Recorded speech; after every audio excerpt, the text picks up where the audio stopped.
This turns your Bambu printer into a cutter and a pen plotter, but is it actually any good? Today we're unboxing and testing Bambu's new cutting module and plotter for the H2 series printers, but not just the install. We're putting it head to head with a real laser cutter and a classic EggBot. Let's see if it actually earns its place on the bench. Here we're about to unbox the cutter and pen attachment for our Bambu Labs printer. Ooh.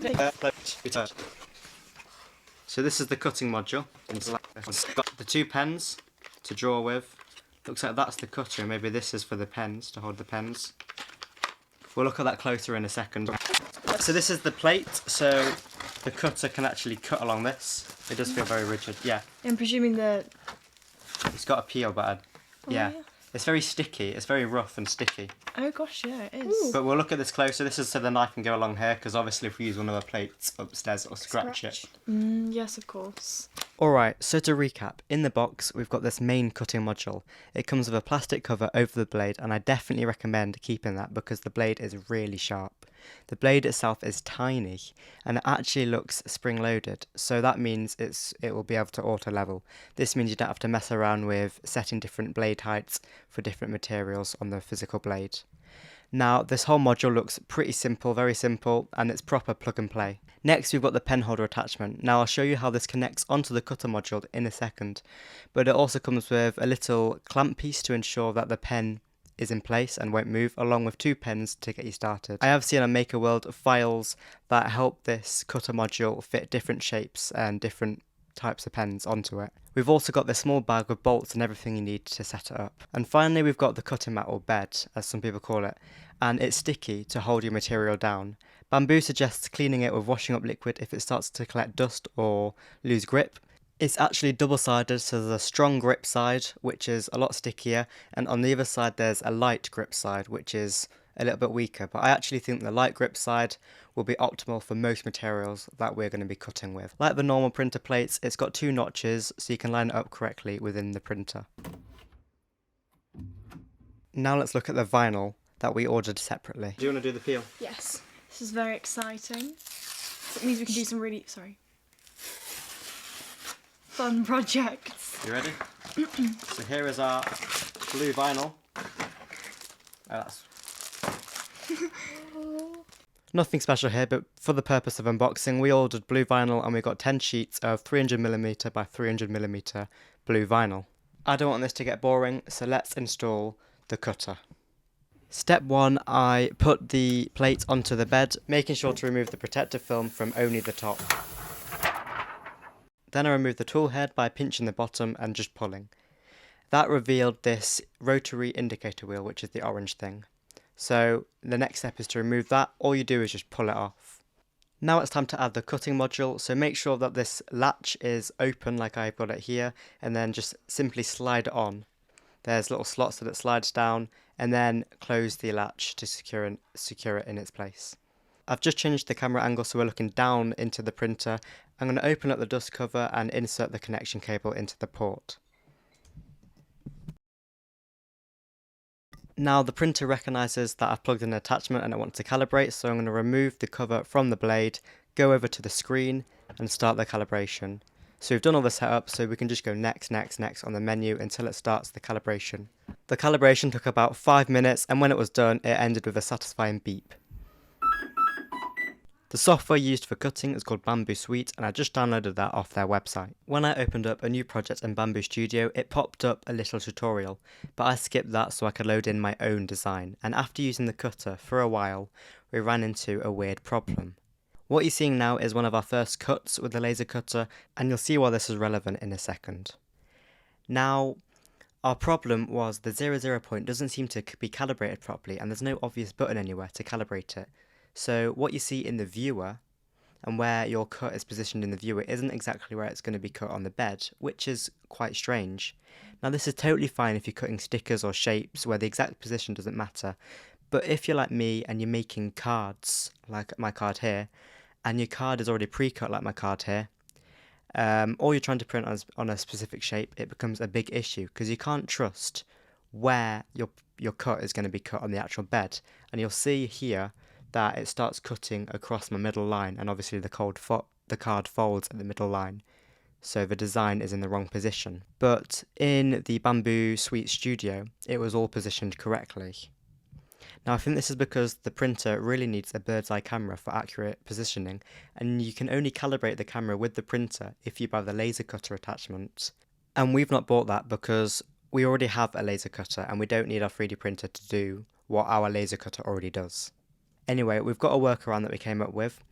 We cut a little L-shaped jig out of an old playing card and we left that in the corner of the bed. And because we've matched that little L shape in real life on the printer to the L shape in the Bambu Studio, we can just line the two up. So let's say we want to cut a millimeter away from the edge.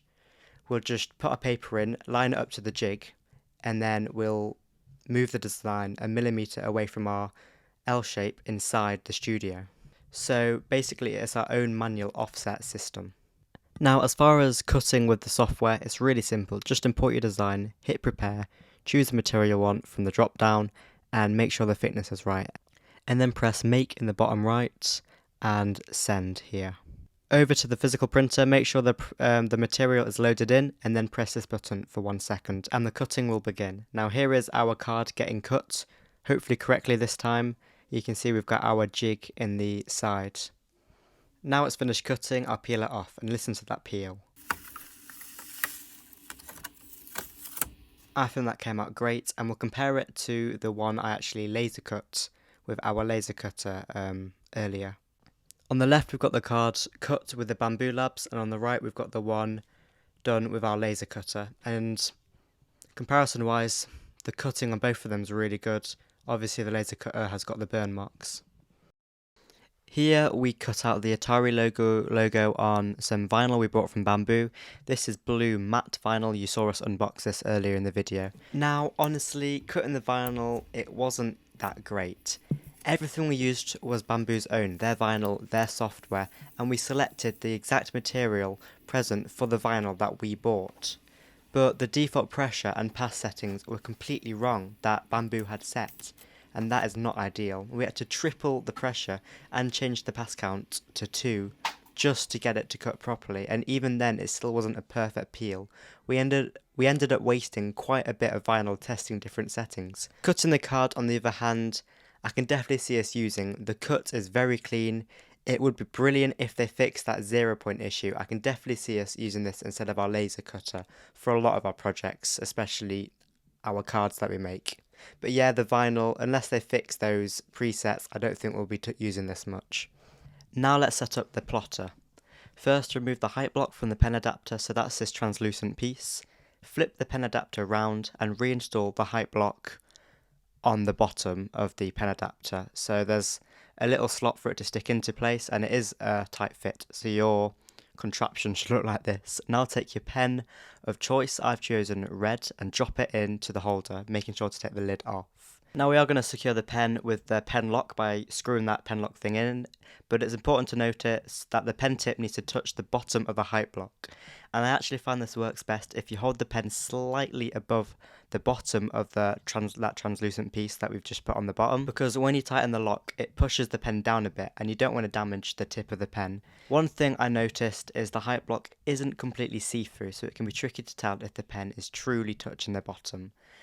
Also, if you swap pens a lot, you might get a bit of colour transfer. Each pen touches the same spot on the block.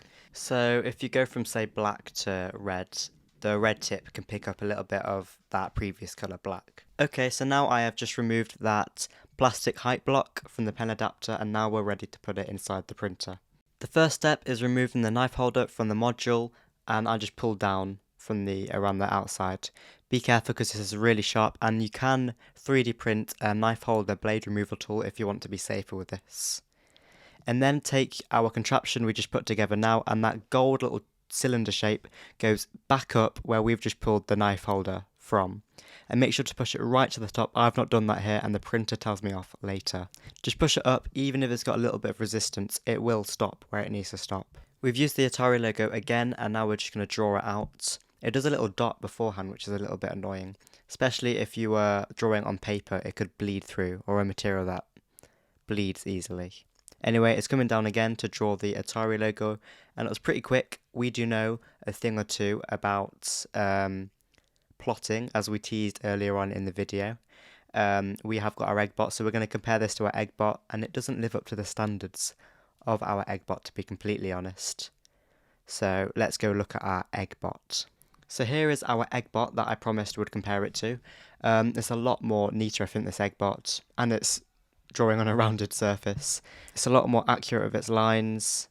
It's obviously a lot easier to switch the pen because you just got to slot a new pen in, where the printer you've got to actually take the whole module out to put a new pen in. Drawing wise with the printer, it's not very good, to be completely honest. It's more of a gimmick thing. I can definitely confirm that our EggBot was way better, way more accurate. I mean, for starters, the dot that it puts before it even starts drawing, who wants a dot in the middle of their drawing?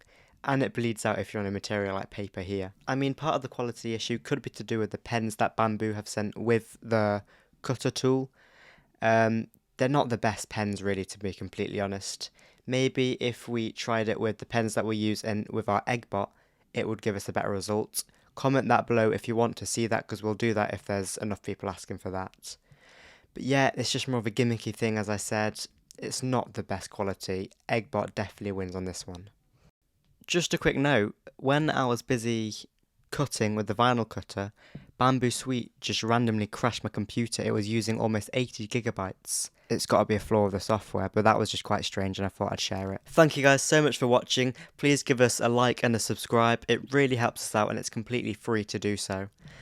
Also, if you're new to the channel, we do a lot of 3D prints, a lot of maker projects, electronics, coding, circuitry, all the 3D printing, all that jazz. And we also try to put out a maker show every week. So that's got our 3D prints again, projects, electronics, retro gaming, retro tech, all that jazz, a little bit about us. So come join us and watch them if you're interested. We'll see you in the next one. Bye.